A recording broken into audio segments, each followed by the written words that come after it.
क्या हो अगर हम स्ट्रेट ऑफ हॉर्मुज को छोड़ दें और एक नया रास्ता बना लें?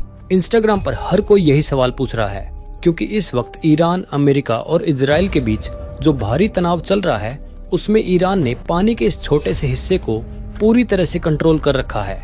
यह सिर्फ 21 माइल्स यानी 34 किलोमीटर चौड़ा है, लेकिन ध्यान से सुनिए, पूरी दुनिया का 20% तेल हर दिन यहीं से होकर गुजरता है, हर एक दिन। और अभी ये पूरी तरह से ब्लॉक है। तो अब हम क्या करें? क्योंकि अगर इसे जल्द से जल्द फिक्स नहीं किया गया तो पेट्रोल और डीजल के दाम आसमान छूने लगेंगे और तेल 16,000 रुपए पर बैरल तक पहुंच सकता है।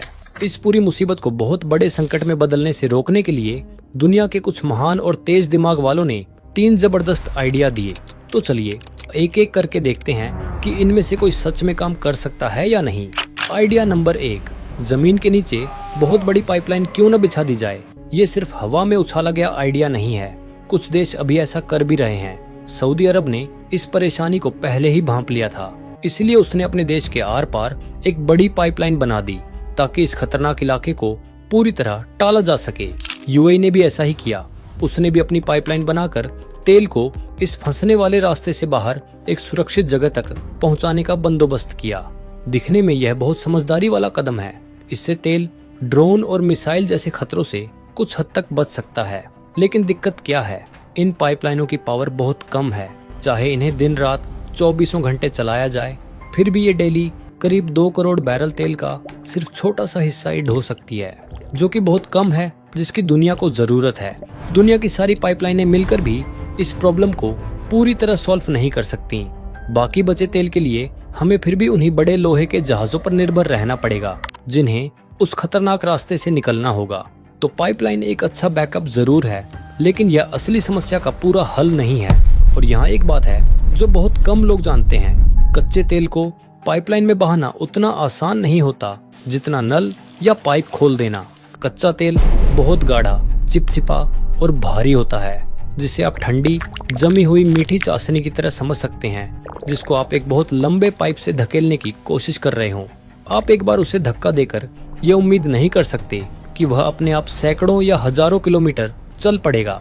इसके लिए पूरी पाइपलाइन के रास्ते में थोड़ी थोड़ी दूरी पर विशाल पंपिंग स्टेशन बनाने पड़ते हैं। ये पंपिंग स्टेशन दरअसल बड़े शोर वाले कारखानों जैसे होते हैं, जो तेल को लगातार आगे धकेलते रहते हैं। और अब असली खतरा सुनिए, अगर आप पूरी तरह पाइपलाइन पर निर्भर हो जाएं, तो किसी भी दुश्मन को सिर्फ एक सस्ता ड्रोन और थोड़ा सा ब्लास्ट चाहिए होगा। वह एक ही पंपिंग स्टेशन उड़ा दे और पूरी पाइपलाइन कई हफ्तों के लिए बंद हो सकती है। और अगर रेगिस्तान के बीच कहीं पाइपलाइन फट जाए तो फिर अलग मुसीबत, जहरीला चिपचिपा तेल बड़े इलाके में फैल जाएगा। अब मुझे पता है कमेंट में कोई न कोई ये जरूर बोलेगा, अरे तेल को बड़े जहाजों की जगह हवाई जहाज से क्यों नहीं ले जाते? तो उसका जवाब अभी दे देता हूँ। मान लीजिए अमेरिका के सबसे बड़े कार्गो हवाई जहाज में से एक को तेल ढोने के लिए भर दिया जाए, तब भी वह मुश्किल से करीब 1000 बैरल तेल ही ले जा पाएगा। यानी सिर्फ एक बड़े समुद्री जहाज की बराबरी करने के लिए लगभग 2000 विशाल कार्गो हवाई जहाज रोज उड़ाने पड़ेंगे। हर एक दिन आसमान हवाई जहाजों से भर जाएगा, एयरपोर्ट जाम हो जाएंगे और एयर फ्यूल इतना महंगा पड़ेगा कि अगर सच में तेल हवाई जहाजों से ढोया जाने लगे तो आपके शहर के पेट्रोल पंप पर तेल की कीमत सुनकर ही लोगों के होश उड़ जाएंगे। तो हाँ, हवाई जहाज वाला आइडिया भी पूरी तरह से बेकार है। अब आता है आइडिया नंबर 2, बहुत सारे ट्रकों का इस्तेमाल। जब भी समुद्री रास्ता बंद होता है, लोग तुरंत बोलते हैं, अरे अगर पानी वाला रास्ता इतना खतरनाक है तो तेल को बड़े बड़े ट्रकों में भरो और रेगिस्तान पार करके किसी सेफ स्पॉट पर पहुंचा दो। सुनने में बहुत आसान लगता है ना? लेकिन असली हिसाब को सुनते ही आपका दिमाग घूम जाएगा। तेल ढोने वाले ये जहाज बहुत ही विशाल होते हैं। सिर्फ एक जहाज में 20 लाख बैरल तेल आ जाता है और सड़क पर चलने वाला एक आम भारी ट्रक में मुश्किल से करीब 200 बैरल आता है। यानी सिर्फ एक जहाज की बराबरी करने के लिए आपको 10,000 ट्रक चाहिए होंगे। और अब असली प्रॉब्लम सुनिए, हर दिन स्ट्रेट ऑफ हॉर्मुज से ऐसे 15 से 20 विशाल जहाज गुजरते हैं। मतलब आपको हर एक दिन करीब 2 लाख भारी ट्रकों को सड़क पर उतारना पड़ेगा। ऊपर से यह करीब 1930 किलोमीटर का रेगिस्तानी सफर है। यानी अचानक हमें कहीं से लगभग 3 लाख नए ट्रक ड्राइवर भी चाहिए होंगे। और सबसे मजेदार, या कहिए सबसे बेवकूफ़ी वाली बात क्या है, ट्रक चलते कैसे हैं? तेल से। अगर 2 लाख ट्रक हजारों किलोमीटर तक गर्म रेगिस्तान में दौड़ेंगे तो वे उसी तेल का बड़ा हिस्सा खुद ही फूंक देंगे पास जिसे बचाने के लिए उन्हें भेजा गया है। और सवाल यह भी है कि इतने 2 लाख बिल्कुल नए भारी भरकम तेल ढोने वाले ट्रक आएंगे कहां से? आप ऐसे थोड़े ही किसी शोरूम में जाकर कह देंगे कि भाई 2 लाख ट्रक निकाल दो। इतनी बड़ी कंपनियों को भी इतने ट्रक बनाने में कई कई साल लग जाएंगे। कुल मिलाकर ये पूरा प्लान भी कोई काम का नहीं है। तो अब आती है सबसे इम्पोर्टेंट प्लान नंबर 3। लेकिन इस क्रेजी प्लान में जाने से पहले अगर आपको सच में ये वीडियो अभी तक पसंद आ रही है तो मेरा एक बार उस लाइक बटन को दबा दीजिए, साथ में सब्सक्राइब और फॉलो भी कर लो। हाँ, तो अगर ट्रक्स काम नहीं करते और पाइप्स काफी नहीं है तो हम अपना खुद का समंदर क्यों नहीं बना लेते? अगर आप मैप पर ओमान को देखेंगे तो जमीन का एक रॉकी हिस्सा बाहर की तरफ निकला हुआ है जो सीधा ईरान की तरफ पॉइंट कर रहा है, लेकिन इसके नीचे फंसे हुए तेल और सेफ ओशन के बीच का गैप बहुत पतला है, बस कुछ ही किलोमीटर्स का। आइडिया तो एकदम मस्त लग रहा है। हम इसके बीच से सीधा एक बड़ा गड्ढा खोद देते हैं। इमेजिन कीजिए एक बहुत बड़ी नदी जहां से वो बहुत बड़े शिप्स आराम से निकल सकें।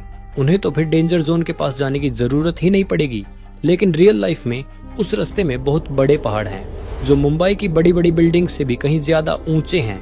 यहाँ एक नदी बनाने का मतलब मिट्टी हटाना नहीं है, इसका मतलब उन पूरी की पूरी पहाड़ियों को बम से उड़ाना है। और इस रास्ते को इतना चौड़ा बनाना होगा कि 2 बड़े शिप्स एक दूसरे के पास से गुजर सकें। मान लो हमने बड़े बड़े पहाड़ों को तोड़ लिया तो उस कचरे वाले पत्थर को फेंकेंगे कहाँ? ये एक बहुत बड़ा सरदर्द है। इसकी कॉस्ट कितनी होगी? कुछ साल पहले इस पतली सी पैनमा कनाल को थोड़ा सा चौड़ा करने में ही लगभग 40,000 करोड़ रुपए लग गए थे। तो फिर इस काम में तो 10 लाख करोड़ रुपए से भी ज्यादा का खर्चा आएगा और इसमें पूरे काम में लगभग 15 साल लग जाएंगे। अच्छा चलो यार, मान लो कि हम ये कर लेते हैं, हमें पैसे मिल जाते हैं, हम पहाड़ों को उड़ा देते हैं और हम ये बहुत बड़ा समुद्री लेन बना लेते हैं। फिर भी ये प्रॉब्लम सॉल्व नहीं हो सकती, क्योंकि आप खुद सोचिए, अगर दुनिया का सारा तेल इसी एक रास्ते से जाता है तो यह दुनिया का सबसे बड़ा टारगेट बन जाता है। अब अगर कोई भी देश बस एक छोटा ड्रोन या रॉकेट का इस्तेमाल करके ठीक इस रास्ते के बीच में एक शिप डूबा सकता है।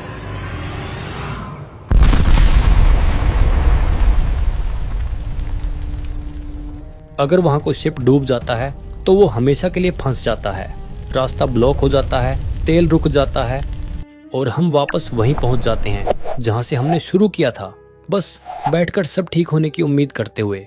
ये सारे क्रेजी आइडियाज सिर्फ एक ही चीज प्रूव करते हैं, हम फंस चुके हैं।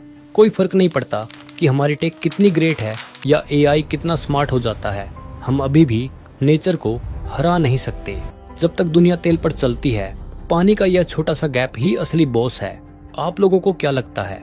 क्या आपके पास इस प्रॉब्लम को फिक्स करने का कोई आइडिया है? मुझे नीचे कमेंट्स में बताइए। ऐसे ही मजेदार और इन्फॉर्मेटिव वीडियोस को देखने के लिए सब्सक्राइब करना मत भूलना। मैं मिलता हूं आपसे अगली वीडियो में, तब तक के लिए जय हिंद, जय भारत।